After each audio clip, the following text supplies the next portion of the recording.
Yeah.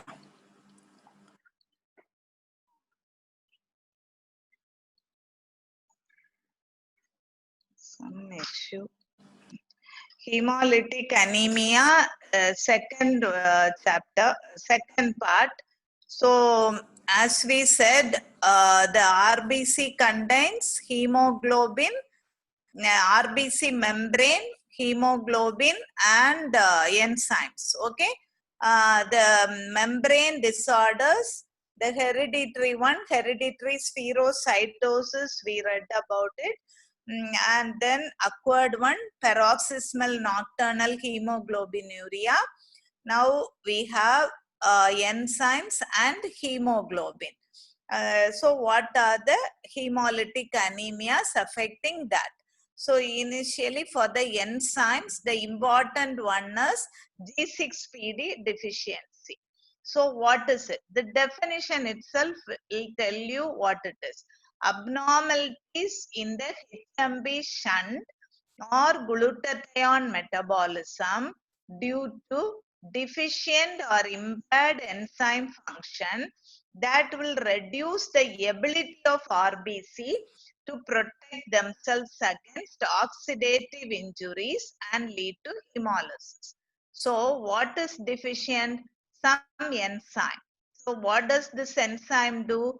This enzyme protect the RBC from oxidative injury. So when the enzyme is deficient, oxidative injuries happen that will lead to hemolysis. And where does this enzymes you find this enzymes? In HMB shunt pathway and glutathione metabolism pathway. Okay. Now, in a nutshell, this definition tells you what is happening. There is hemolysis due to oxidative injury because of enzyme deficiency. These enzymes function in HMB shunt and glutathione metabolism. Okay. So, what is oxidative injury? One of you can unmute and tell. In general path. Increased free radical. Yeah, very good. So G6PD deficiency, you see this, what is it will come to also this place. Okay. So G6PD is glucose 6-phosphate dehydrogenase enzyme deficiency. It's a common disease and about 400 million people are affected, and in Africa about 1/4, 25% of the people have this deficiency. So this is that HMB and glutathione pathway that is happening not only in RBC, in other cells too. So glucose, you may be knowing in physiology that glucose converted to glucose 6-phosphate, and that is converted to 6-phosphogluconate with the help of glucose 6-phosphate dehydrogenase enzyme. So what does this enzyme do? This enzyme takes the oxygen from NADP to give it to G6P to convert it to 6-phosphogluconate. So oxidation of G6P happens and the net product is 6-phosphogluconate. So what happens to NADP? It loses one oxygen to become NADPH. Okay. So when this enzyme is deficient, this will not happen. Also, the NADP will be present. So glucose 6-phosphate dehydrogenase deficiency impairs the ability of an erythrocyte to form NADPH that results in hemolysis. Okay. Second pathway, glutathione pathway. This is HMB glutathione. So here what happens is glutathione reductase that will again takes one hydrogen and convert it to reduce glutathione, and glutathione peroxidase converts this peroxidase, okay, hydrogen peroxide to water. So what happens here? One of the oxygen molecule is lost. Okay, reduction, glutathione peroxidase. So here that oxidant stress, drugs, infections. Now you remember this fava beans that will interfere with glutathione peroxidase. So hydrogen peroxidase is not converted to water. So again oxidant injury. So this is the glutathione metabolism. This is the HMB metabolism. So here there is oxidative stress, NADP, NADPH, and so because of that hemolysis occurs. So where is this gene present? Again in the X chromosome. So females are carriers, which part? The long arm, almost near the end tip. And males are affected. So what are the effects? It's oxidant injury, cross-linking of the reactive sulfhydryl groups that happens in free radical injury, and Haynes bodies will be formed. What are that? Precipitates of the sulfhydryl groups will be formed. I'll show you precipitates near the membrane. So the membrane will be damaged by bitten by the phagocytosis of the spleen, not the whole RBC, only the portion of the RBC that is harboring the sulfhydryl group that is being phagocytosed by the spleen. And that happens less severe damage and less deformability.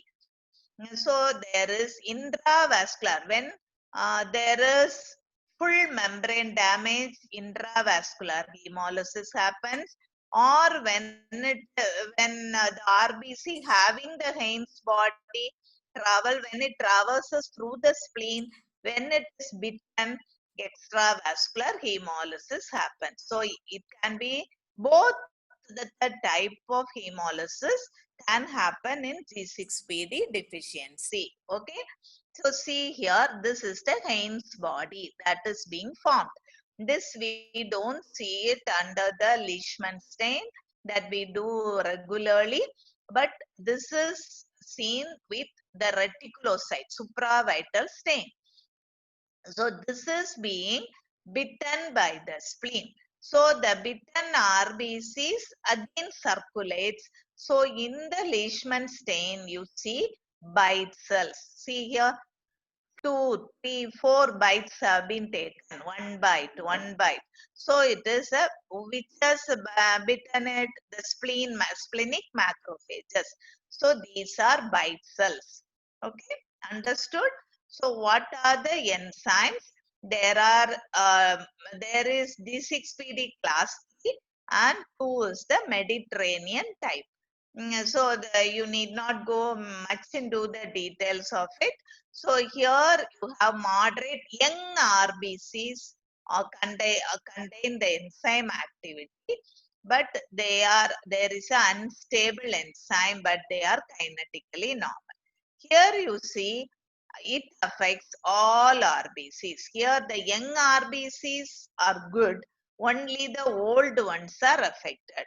But here you will be seeing all the young as well as the old. So which one is more severe? One of you can tell me. Unmute and tell. Mediterranean or other one? Mediterranean. Mediterranean, because both are affected. So I'll show this graph in the next one. See here, this is the normal enzyme activity.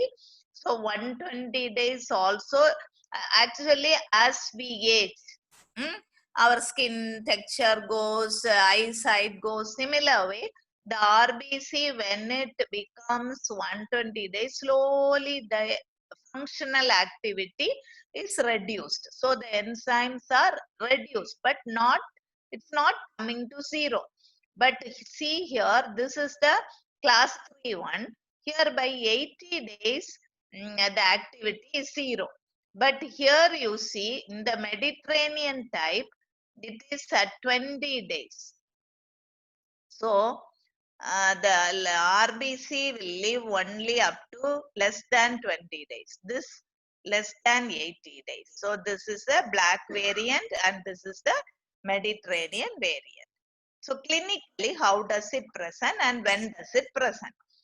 Sometimes neonatal jaundice in as soon as the child is born itself, when without any precipitating factors, this will happen when the child is born and it is in severe deficiency.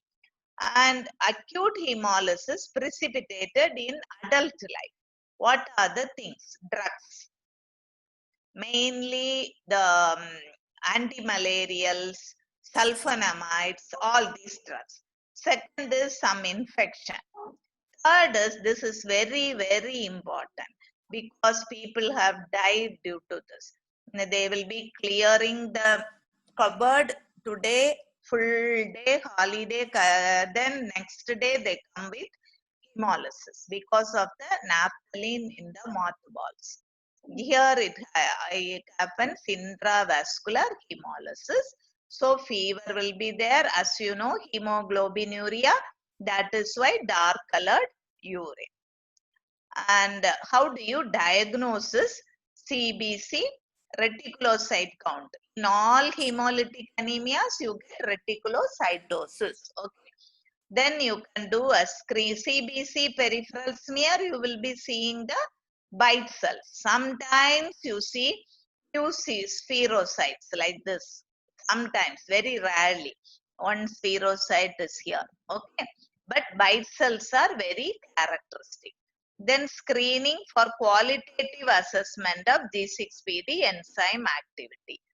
Confirm the quantitative measurement. This is a UV based. This is like a rapid test. This you measure what is the activity. Then molecular, of course, mutation. Okay. So to summarize, it is a X-linked disorder caused by mutation that destabilize G6PD, making red cells susceptible to oxidant damage. So there is G6PD deficiency, oxidative damage mainly in the old RBC. Then you get Heinz bodies like precipitated globin, which is visible with supravital stain.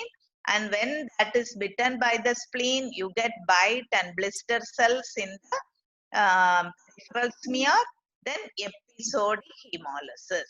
Whenever there is a infection or drugs or whatever it is, and because the spleen is put into much work, splenomegaly, and because of the bilirubin, more bilirubin, the biliary stones are being formed.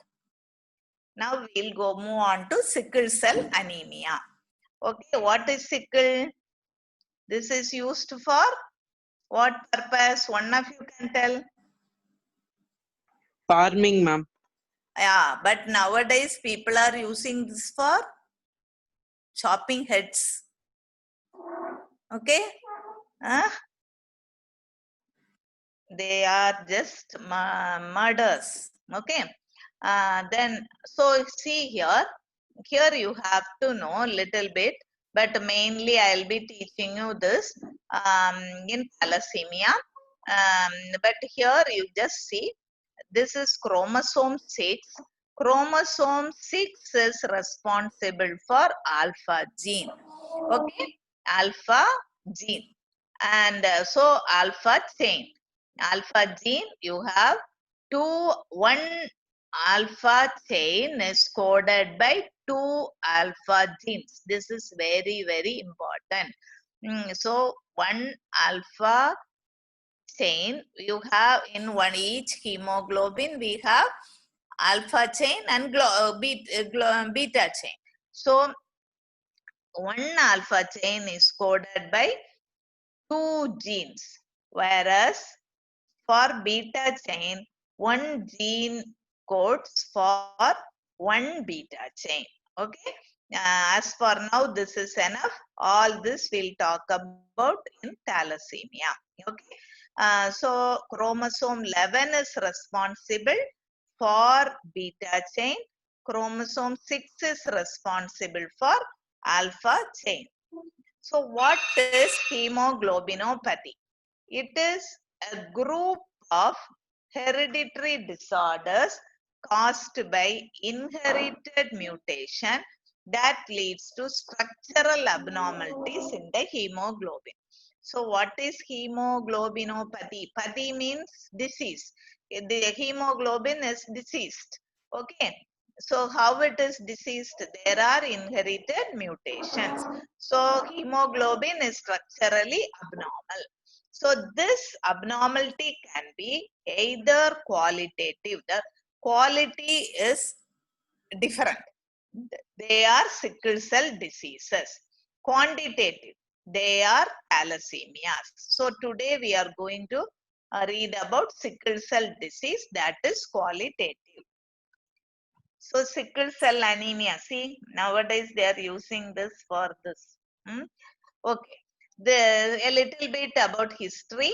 So this was found out on Christmas Eve.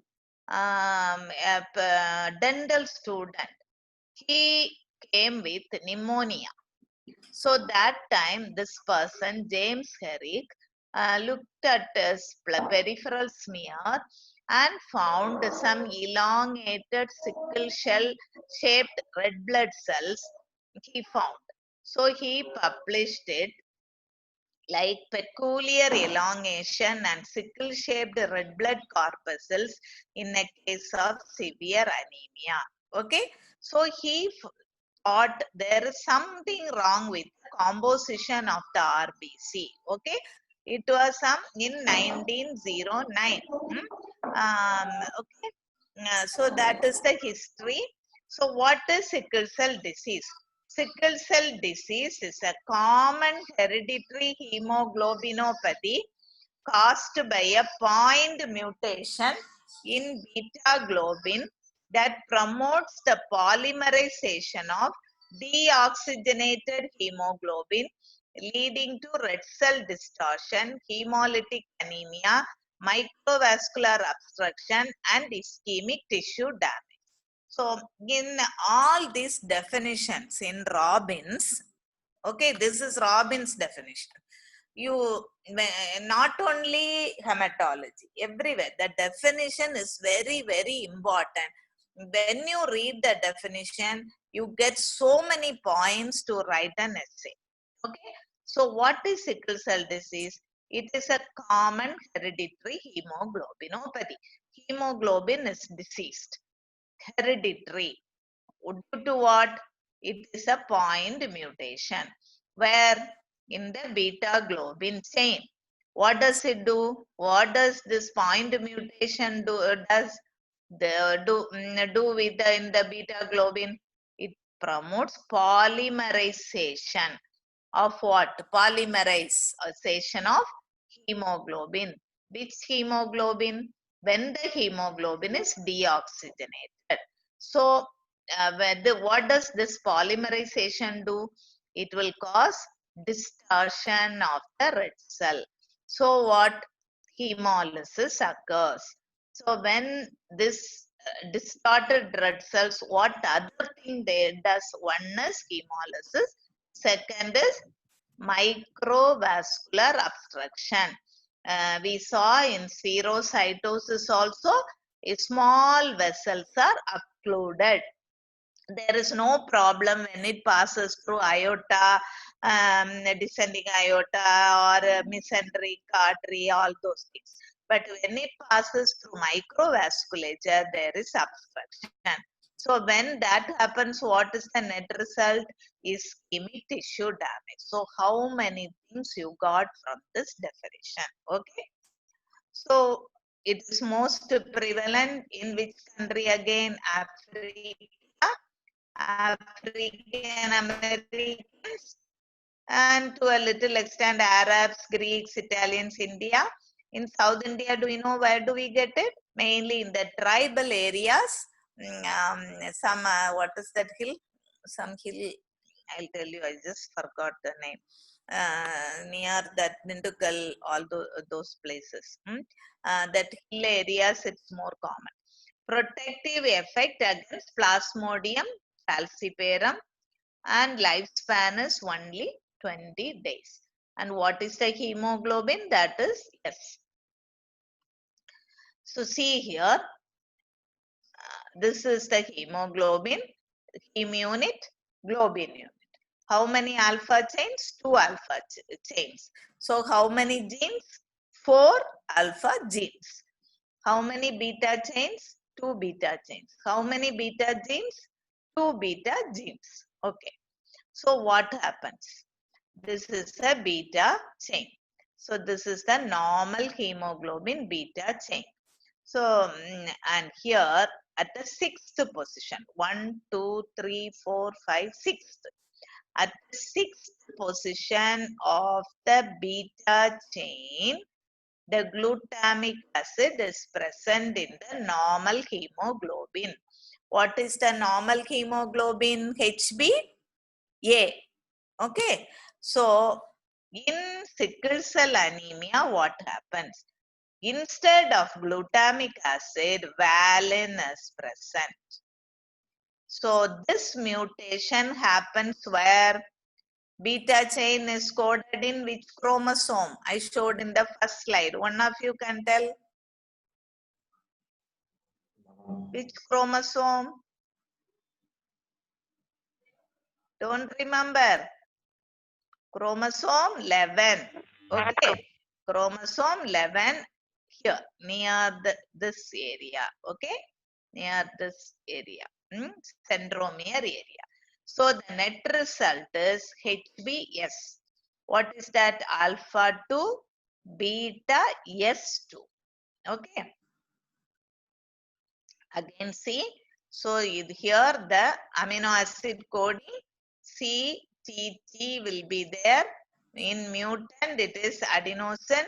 So the uracil, the mRNA formed is uracil. So valine is being formed instead of glutamic acid. Okay. So this, what does this do? This causes aggregation. This hemoglobin, instead of being a semi-solid kind of thing, this hemoglobin becomes crumbed or polymerized. Okay, this is the normal hemoglobin, and here you see the sickle hemoglobin will be clumped or polymerized. So when it gets, this is the sequence here, partial DNA sequence, and missense mutation happens in sickle cell. Then for RNA sequence, uracil will be formed. After that, that valine is formed, and hemoglobin molecule will be like this. Here what happens? Multiple hemoglobin molecules clump together to form polymerization. So the normal RBC is like this. Here it is sickled. What is the inheritance? Autosomal recessive. So this person, father is normal. He has 1A plus 1A. So he is normal. Mother is homozygous. Yes. So she is sickle cell anemia. So all the children will get any one of the A and any one of the S. No other go. So all will be traits, carriers. But here you see both are carriers. This happens mainly in consanguineous marriage or relative marriages. They are heterozygous. Both are carriers. So there is a chance of the person being normal or a person becoming, if they inherit both of this, the person is a sickle cell anemia. If they inherit both of this, normal, or one of this and one of this, they can be carriers. So this polymerization, this is the primary structure. Then the beta subunit, you see the alpha and beta in the normal hemoglobin top view. The molecules do not associate. Each will carry oxygen and dissociate oxygen, then takes carbon dioxide and dissociate. But here you see This is the structure of the beta subunit. Then the quaternary structure will look like that. Then the molecules are like this. They interact with one another, they crystallize, and finally they form a fiber. So the capacity to carry oxygen is reduced. And three things you have to know. One is this is a normal RBC. Why it is concave? I told in spherocytosis class itself, they have to squeeze through this vessels. But this is normal hemoglobin, clumped hemoglobin. So here the sickle cells, when it comes to the microvasculature, what does it do? It clogs in the microvasculature, aggregate together. So these are the long fibers that of hemoglobin due to polymerization. So all of a sudden this will be forming or not. You see a normal cell here also. No, normal red cells will be there. Then when does it sickle? Definition you remember? Deoxygenation. Where does that happen? In the venular side, microvenules. So this little bit of polymerization will happen. Then it may revert back to normal. And again polymerization, again they can become normal. When it goes to artery side, it may become normal. Finally, it cannot, each time there is membrane damage, there is water leaking, so dehydration. That you remember, there is membrane damage and dehydration. Finally, that will result into irreversible sickle cells. This cell cannot revert back. This is a dead cell, irreversible sickle cell. This, when it becomes irreversible sickle cell, we find it in the peripheral smear. So this is again, I am not repeating, point mutation, glutamic acid valine.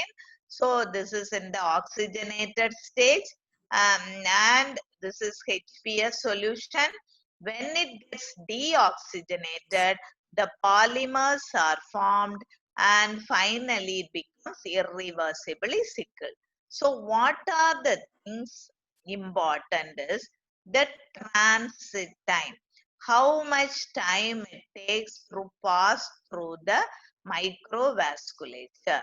If, if it is very slow, the blood is going very slow, then there is more chance that these cells are exposed for deoxygenated situation for a long time.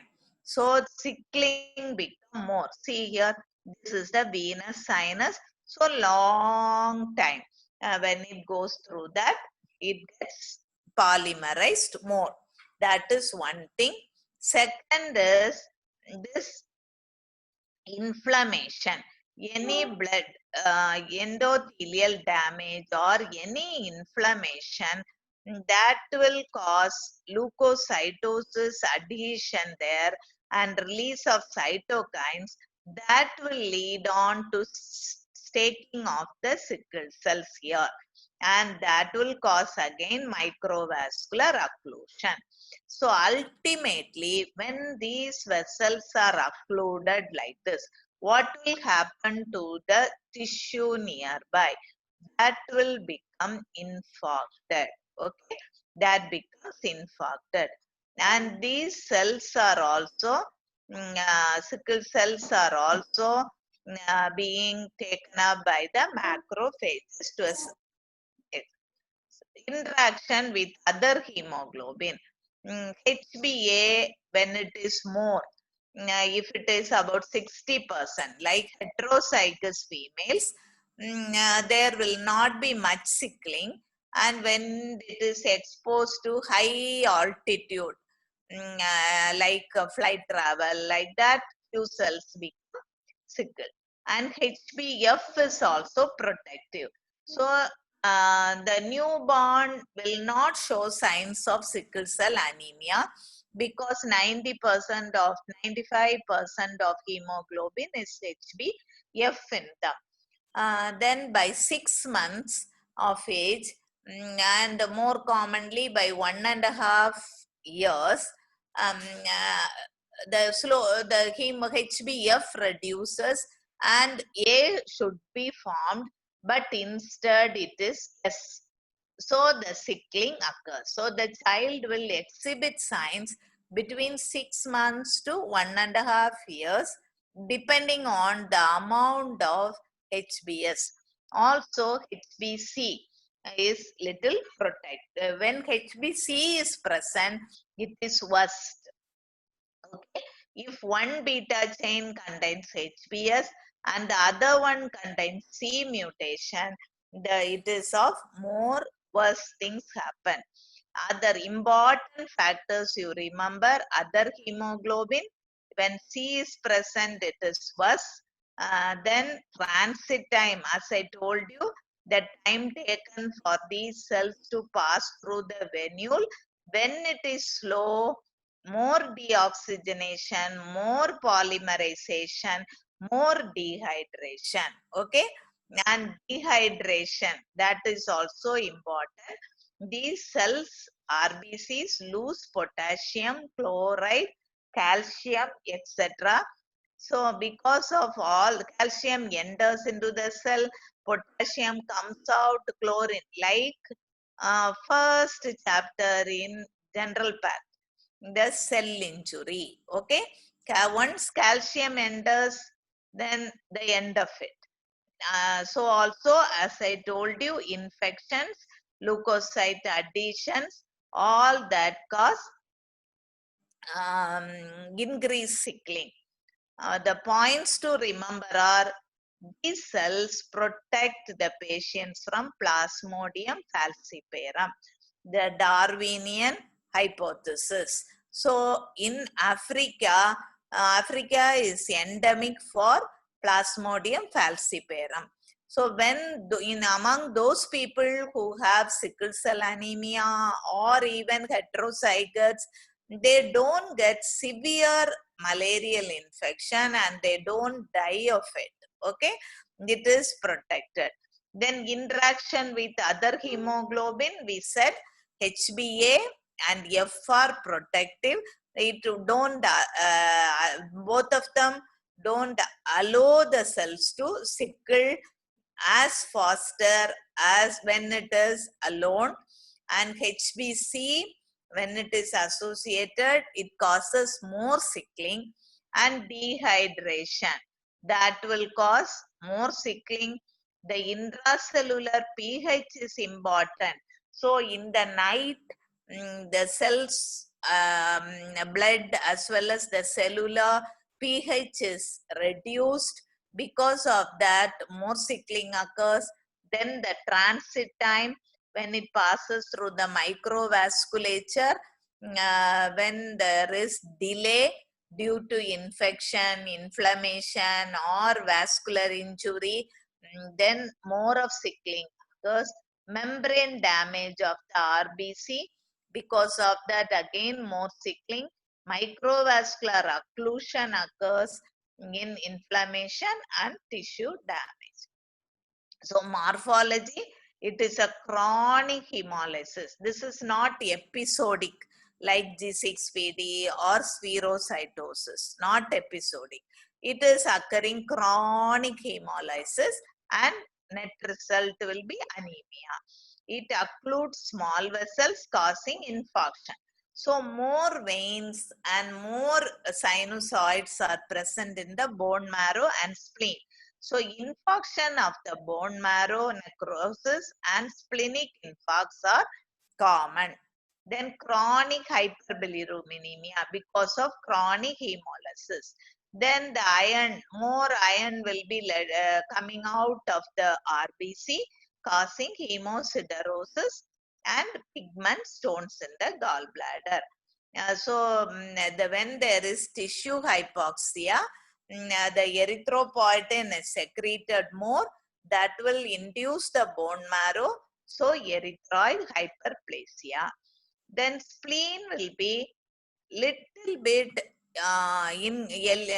enlarged in the initial stages because it is overworking.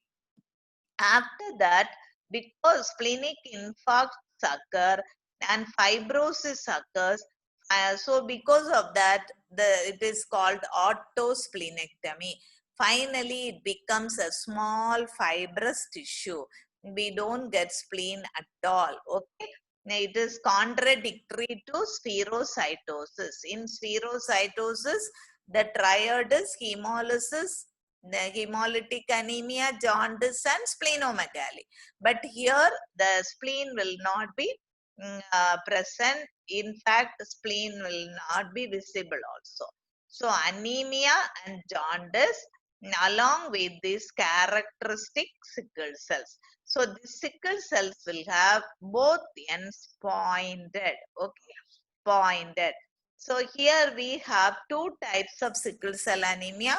One is homozygous, we call it sickle cell anemia. Other is heterozygous, they are sickle cell trait or carriers. So this type of cells we get in sickle cell anemia in homozygous people. Heterozygous we don't get usually, and we have to do a sickling test sometimes. Okay, and this is the electron microscope scanning picture, and jaundice will be there. What are these? Reticulocytes, increased reticulocytosis. This is the marrow showing lot of erythroid cells, erythroid hyperplasia of the bone marrow. Spleen, all congestion in the initial stages, then you have hemorrhage, necrosis, and all these are infarction. So spleen becomes very small, and finally it will be of this size, small fibrous area to say that there existed a spleen long back. Okay. What are the acute manifestations? Bacterial sepsis, meningitis, then aplastic crisis, acute chest syndrome, stroke. These are the causes for mortality. So these people, because why bacterial sepsis and meningitis? Anybody? Any one of you? Unmute and tell why bacterial sepsis, in this case meningitis or bacterial sepsis. Because of autosplenectomy, ma'am. Very good, very good. Because of autosplenectomy. Second is aplastic crisis. This is because of, anyone can tell? Any idea? Parvovirus Very ma'am. good, very good. Parvovirus infection. Acute chest syndrome because of clogging of the sickle cells. They feel it is like infarction, myocardial infarction kind of pain. Then stroke, because all the sickle cells aggregate near the, they don't aggregate, that word, it all abstract. Okay, abstract the cerebral vessels, causing stroke, ischemic stroke. Then these are other things like splenic sequestration. They all be present within the splenic parts. Then when they abstract some muscular blood vessel or skeletal blood vessel or abdominal or in the eye, all these vaso-occlusive pains may occur, but that does not will not increase the mortality. Then sometimes papillary necrosis leading of the kidney, leading the necrosis of the papillae of the kidney may occur, leading to hematuria. Then priapism. These will obstruct the and clog the vessels of the penis leading to priapism, which is a very painful condition. The chronic manifestation, anemia, jaundice, splenomegaly only in the initial stage, and functional asplenia. After that, autosplenectomy. Then cardiomegaly may happen, hyperstenuria because of potassium loss, then proteinemia, cholelithiasis, bilirubin stones. Then delayed growth and sexual maturation occurs. Restrictive lung disease. The lung is not able to, the expiration is not proper. Pulmonary hypertension because of the sickle cells obstruct the small pulmonary veins. Then avascular necrosis, that is head of femur, like that.